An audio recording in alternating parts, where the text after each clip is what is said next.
Astaghfirullah. Assalamualaikum warahmatullahi wabarakatuh. Alhamdulillah wassalatu wassalamu ala Rasulillah wa ala alihi wa sahbihi wa mawalah wa la hawla wa la quwata illa billahi wa ba'du. Kaum muslimin yang dimuliakan Allah Subhanahu wa taala, alhamdulillah di pagi hari ini kita bisa kembali duduk untuk thalabul ilmi walaupun lewat media YouTube, dan kita lanjutkan kajian kita masih membahas tokoh Islam, satu di antara 4 khulafaur rasyidin, Ali ibn Abi Talib radhiyallahu anhu. Ma'asyiral muslimin yang dimuliakan Allah Subhanahu wa taala, kemarin kita sudah menjelaskan sedikit biografi tentang Ali radhiyallahu an dan keutamaan Ali berdasarkan hadis-hadis yang sahih, terutama dalam Sahih Bukhari dan Muslim. Dan kita masuk pada hijrah beliau yang sangat terkenal kisahnya, karena Ali radhiyallahu anhu dipercaya Nabi SAW untuk menggantikan beliau fi firashil mauti, pada kasur kematian. Karena ketika Nabi SAW hijrah atau diizinkan hijrah oleh Allah Subhanahu wa taala bersama Abu Bakar Siddiq radhiyallahu an, Nabi SAW meminta Ali radhiyallahu an untuk menduduki tempatnya di rumahnya yang kala itu sedang dikepung oleh orang-orang musyrik Arab. Ada beberapa alasan kenapa Nabi SAW meletakkan Ali di situ. Padahal bisa saja Ali radhiyallahu an terbunuh di situ. Pertama, karena Nabi SAW masih memiliki tanggungan hutang, di mana kebiasaan Nabi SAW ma'ruf baik di saat jahiliyah ataupun di zaman sudah tersebarnya Islam. Orang-orang musyrik Arab itu masih mempercayakan harta-harta mereka dititipkan di rumah Nabi SAW, sehingga ketika Nabi SAW hendak hijrah, ada beberapa barang yang belum dikembalikan kepada pemiliknya. Maka dia minta kepada Ali radhiyallahu an untuk mengembalikan barang-barang itu setelah hijrahnya beliau bersama Abu Bakar Siddiq radhiyallahu an. Makanya Rasul menahan Ali untuk tidak hijrah bersama-sama. Alasan yang kedua, karena Nabi SAW tahu Ali tidak mungkin dibunuh, karena Ali adalah putra daripada Sayyidul Arab. Abu Talib adalah Sayyidul Arab. Tidak mungkin orang-orang kemudian berani membunuh Ali radhiyallahu an, karena akan berhadapan dengan orang-orang Quraisy. Dengan sebab itu maka Nabi SAW yakin bahwa Ali akan selamat. Maka kemudian setelah Nabi SAW hijrah duluan bersama Abu Bakar Siddiq radhiyallahu an, barulah kemudian disusul oleh Ali radhiyallahu an, sehingga Allah Subhanahu wa taala firmankan tentang hijrahnya Ali, wa minan nasi man yashri nafsahu ibtigha'a mardatillah wallahu raufum bil ibad. Dan sebagian manusia ada yang menjual dirinya untuk mencari keridhaan Allah Subhanahu wa taala, dan Allah zat yang maha rauf, maha baik bil ibad dengan hamba-hambanya. Ali telah mengorbankan dirinya untuk Islam.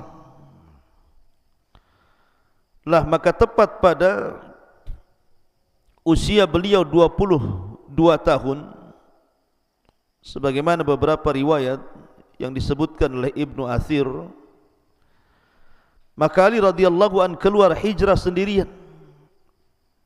Apabila datang di siang hari, maka Ali radhiyallahu an akan beristirahat. Karena kalau berjalan di siang hari itu, maka manusia akan melihatnya. Dan apabila datang di malam hari, barulah Ali kemudian berjalan sendirian dari Mekah ke Madinah, menghadapi tantangan perjalanan hijrah yang sangat berat sekali. Belum lagi kejaran orang-orang Quraisy ataupun mungkin binatang-binatang buas dalam perjalanannya. Tetapi karena demi memperjuangkan akidah dan juga agama Islam, maka tantangan-tantangan hijrah bisa dilalui Ali radhiyallahu an, sehingga ketika sampai saja Ali di Kuba, ketika Nabi sallallahu alaihi wasallam mempersaudarakan orang-orang Muhajirin dan Ansar, maka Nabi sallallahu alaihi wasallam mengatakan, anta akhi fid dunya wal akhirah. Engkau wahai Ali adalah saudaraku di dunia dan di akhirat. Ya, Nabi sallallahu alaihi wasallam mempersaudarakan dirinya dengan Ali, sebagaimana Abdurrahman bin Auf disaudarakan oleh Rasul dengan Sa'd bin Rabi. Ma'asyiral muslimin yang dimuliakan Allah Subhanahu wa taala, ketika Ali radhiyallahu anhu sudah menetap di kota Madinah, maka tepat 2 tahun setelah hijrah Nabi sallallahu alaihi wasallam, Ali pun menikah dengan Fatimah bintu Rasulullah sallallahu alaihi wasallam. Ketika itu banyak para sahabat Rasul ingin melamar Fatimah putri Rasul.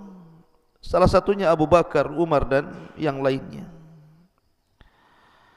Dan sahabat-sahabat yang lainnya banyak yang ingin menikahi Fatimah. Akan tapi Nabi sallallahu alaihi wasallam tidak mengizinkannya, kecuali setelah Ali radhiyallahu an datang kemudian mengkhitbah Fatimah, yang ketika itu Ali radhiyallahu an tidak memiliki apapun untuk dijadikan mahar, kecuali hanya dhir'u ataupun baju besi yang harganya tidak seberapa. Tetapi Nabi sallallahu alaihi wasallam karena sudah rida dengan Ali radhiyallahu an menikah dengan Fatimah, maka Nabi sallallahu alaihi wasallam pun menikahkan Fatimah dengan Ali radhiyallahu an, dan berkah pernikahan keduanya lahirlah manusia-manusia terbaik dalam Islam. Lahir Hasan, lahir Husain yang merupakan dua cucu Rasul sallallahu alaihi wasallam yang sangat dicintai Rasul. Sampai-sampai Nabi SAW mengatakan Sayyidah Syababi Ahlil Jannah. Keduanya adalah pemimpin anak-anak muda kelak di surga. Ma'asyiral muslimin yang dimuliakan Allah Azza wa Jalla, setelah Ali menikah dengan Fatimah, Ali radhiyallahu an pernah hendak berpoligami. Bahkan dia hendak melamar salah satu putri daripada musuh Allah Subhanahu wa taala, putri Abu Jahal. Maka Nabi SAW mendengar bahwa Ali radhiyallahu an hendak melamar salah satu putri Abu Jahal. Tiba-tiba Nabi SAW naik ke atas mimbar, kemudian berceramah di hadapan manusia. Kemudian mengatakan, Inna Fatimata minni wa ana atakhawwafu an tuftana fi diniha. Sesungguhnya Fatimah bagian diriku, kata Rasul, dan saya takut kalau seandainya Fatimah terfitnah agamanya. Maka kemudian Ali pun dipanggil oleh Nabi sallallahu alaihi wasallam dan mengatakan, ya Ali, man adza Fatimah faqad adzani. Wahai Ali, siapapun yang menyakiti Fatimah, maka dia telah menyakiti perasaanku. wallahi demi Allah, la tajtami'u bintu Rasulillah sallallahu alaihi wasallam wa bintu aduwallahi abada. Demi Allah tidak mungkin berkumpul satu atap anak putri Rasul sallallahu alaihi wasallam dan anak putri musuh Allah Subhanahu wa taala. Dari sini jelaslah alasannya bahwa Rasul tidak melarang Ali untuk berpoligami, tetapi Nabi SAW melarang berpoligaminya Ali karena wanita yang hendak dikhitbahnya adalah putri daripada musuh Rasul. Seandainya Ali mengambil putri-putri yang lainnya yang bukan musuh Nabi SAW, tentu Nabi SAW tidak akan melarangnya. Tapi sebab inilah makanya Nabi SAW mengatakan, wa inni lastu uharrimu halalan wala uhillu haraman. Aku tidak hendak mengharamkan yang halal atau yang menghalalkan yang haram. Akan tetapi karena aku tidak suka putri Rasul berkumpul dengan putri musuh Allah Subhanahu wa taala. Ma'asyiral muslimin yang dimuliakan Allah Subhanahu wa taala. Lalu apa kegiatan Ali radhiyallahu an selama di kota Madinah? Ali radhiyallahu an adalah orang kepercayaan Rasul, termasuk orang yang sangat dekat dengan Nabi sallallahu alaihi wasallam. Bahkan dia dipercaya Nabi sallallahu alaihi wasallam untuk katibul wahyi, satu di antara sekian para sahabat sebagai pencatat wahyu. Bahkan bukan hanya itu saja, Nabi sallallahu alaihi wasallam selalu mempercayakan delegasi kepada Ali radhiyallahu an untuk mengirim surat ke kabilah-kabilah, mengajak mereka untuk masuk ke dalam Islam. Termasuk juga Nabi sallallahu alaihi wasallam terkadang bukan hanya menjadikan Rasul Ali sebagai penulis wahyu ataupun pengirim surat sebagai delegasi ke kabilah-kabilah, terkadang Rasul pun meminta pendapat Ali radhiyallahu an. Salah satunya adalah ketika kejadian yang disebut dengan hadithatul ifki, di mana ketika Nabi sallallahu alaihi wasallam tergoncang kehormatannya karena difitnah orang-orang munafik tentang Aisyah radhiyallahu anha berzina dengan Safwan ibn Mu'attil. Maka Nabi sallallahu alaihi wasallam salah satu orang yang dimintai pendapatnya adalah Ali radhiyallahu an. Dan Ali radhiyallahu an menyaksikan bai'atur ridwan. Dan Nabi SAW memerintahkan untuk membukukan setiap perjanjian dalam Hudaibiyah, dan Ali ikut menyaksikannya. Kemudian juga Ali radhiyallahu an pernah diutus Nabi SAW ke Yaman. Karena Nabi SAW ketika mengutus Khalid ibn Walid ke Yaman untuk berdakwah kepada orang Yaman selama 6 bulan, tidak ada satupun yang masuk Islam. Makanya kemudian Nabi SAW mempercayakan Ali radhiyallahu an untuk menggantikan Khalid berdakwah di Yaman. Dan subhanallah, setelah Ali radhiyallahu an terjun langsung dakwah ke Yaman, banyak kabilah-kabilah yang masuk Islam, salah satunya kabilah Hamadan. Mereka masuk Islam di tangan Ali radhiyallahu an, kemudian diikuti banyak kabilah yang mengikuti kabilah Hamadan untuk masuk dalam Islam. Ma'asyiral muslimin yang dimuliakan Allah Azza wa Jalla. Adapun keberanian Ali dalam dunia pertempuran tidak diragukan lagi. Ali itu dikenal dengan syaja'ahnya, keberaniannya. Dalam perang Badar yang merupakan perang perdana, kita tahu bahwa dalam Islam itu ataupun dalam peperangan tempo dulu, kita tahu bahwa ada istilah mubarazah. Mubarazah itu adu tanding. Sebelum berperang, maka masing-masing mengeluarkan jagoan masing-masing untuk adu tanding siapa yang kalah, siapa yang menang. Karena itu yang akan mempengaruhi kalah dan tidaknya sebuah pertempuran. Maka ketika itu Ali radhiyallahu an yang pertama kali dikeluarkan sebagai jagoan dalam Islam. Dan subhanallah, ketika itu orang-orang jahiliyah mengeluarkan Al-Walid ibn Utbah. Maka Ali radhiyallahu an dengan mudah membunuh Walid ibn Utbah, kemudian juga membunuh 20 orang-orang musyrik dalam perang Badar, sehingga Allah menangkan dalam perang ini. Kemudian juga di perang Uhud, Ali radhiyallahu an adalah salah satu pembawa bendera dan dia menjadi tameng bagi Nabi sallallahu alaihi wasallam walaupun dalam perang ini mengalami kekalahan, tapi Ali radhiyallahu an satu di antara sahabat yang tidak lari dalam pertempuran sampai selesai pertempuran. Bahkan dalam perang Khandaq, perang Ahzab, ketika itu orang-orang musyrik mengeluarkan Amr ibn Wud, orang yang tidak pernah terkalahkan dalam gulat selama bergulat, karena kebiasaan orang-orang Arab itu olahraga mereka adalah bergulat. Dan Amr ibn Wud ini orang yang ditakuti. Makanya ketika perang Khandaq, Amr bin Wud ini dikeluarkan orang-orang Quraisy, tidak ada seorang sahabat pun yang berani maju kecuali radhiyallahu an. Dan dia berhasil membunuh Amr bin Wud yang ditakuti oleh orang-orang Quraisy ataupun oleh sebagian para sahabat Nabi sallallahu alaihi wasallam.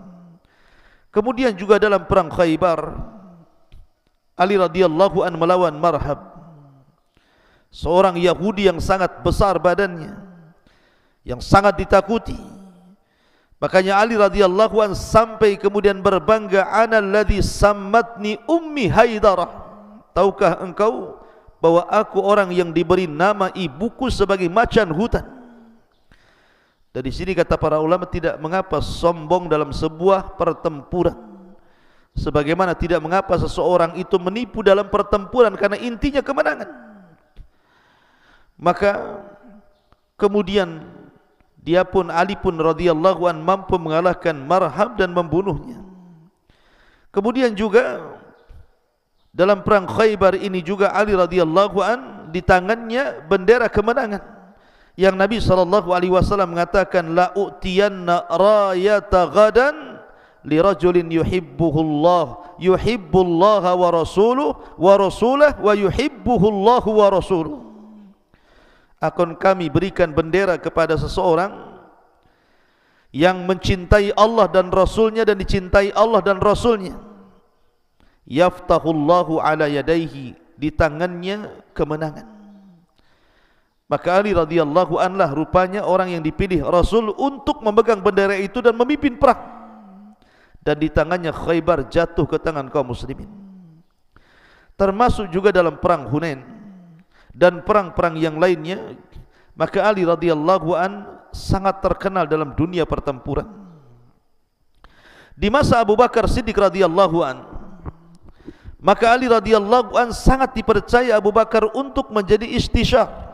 Jadi apapun keluhan-keluhan Abu Bakar, maka Abu Bakar selalu minta pendapat Ali radhiyallahu an. Termasuk ketika Abu Bakar memerangi orang-orang murtad, maka dia minta pendapat Ali radhiyallahu an.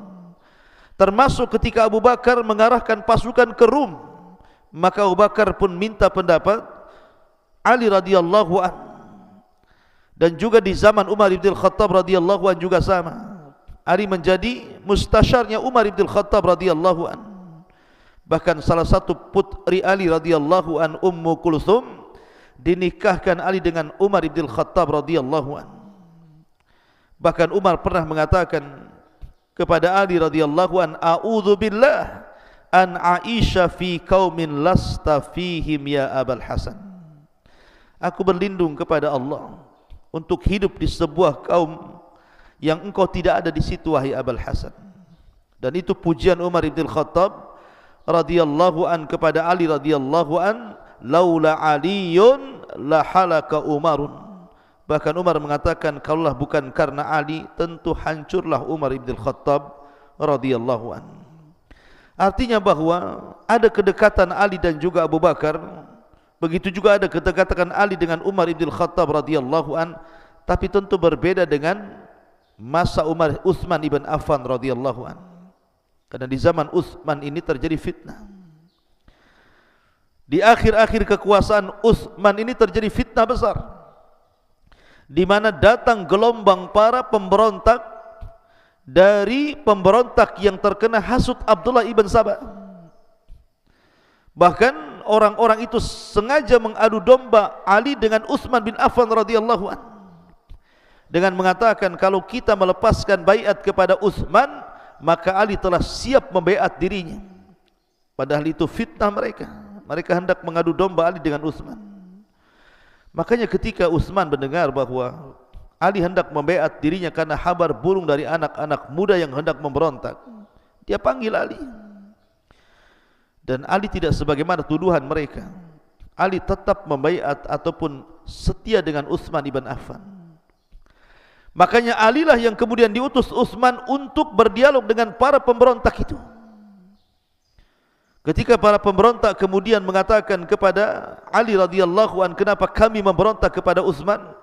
Kemudian memberikan beberapa alasan, salah satunya Utsman membakar mushaflah, salah satunya Utsman kemudian menjadikan para pemimpin sigharus sahabah dan juga meninggalkan kibarus sahabah, salah satunya Utsman kemudian mementingkan keluarganya untuk dijadikan pemimpin-pemimpin daerah, dan macam-macam alasan mereka.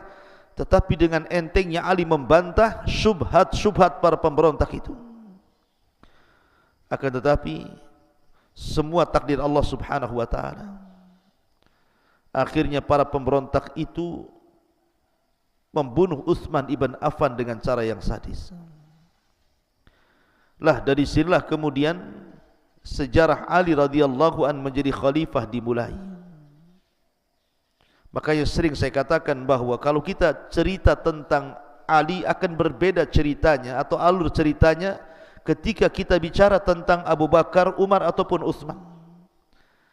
Karena pemerintahan Ali itu sudah dimulai dengan fitnah. Jadi pemerintahan Ali itu sudah dimulai dengan berjalannya fitnah karena terbunuhnya Utsman. Makanya liku-liku biografi Ali ketika menjadi khalifah itu luar biasa. Maka kisahnya banyak seputar pemberontakan, seputar peperangan, seputar pengkhianatan, dan begitu seterusnya. Artinya bahwa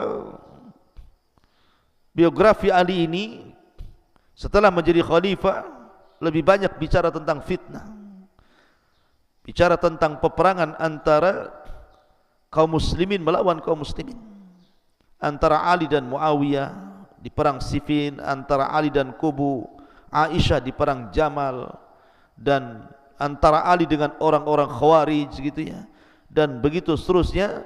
Dan pembahasan ini cukup panjang, tidak mungkin kita selesaikan di pagi hari ini. Insyaallah kita akan bersambung dalam kesempatan.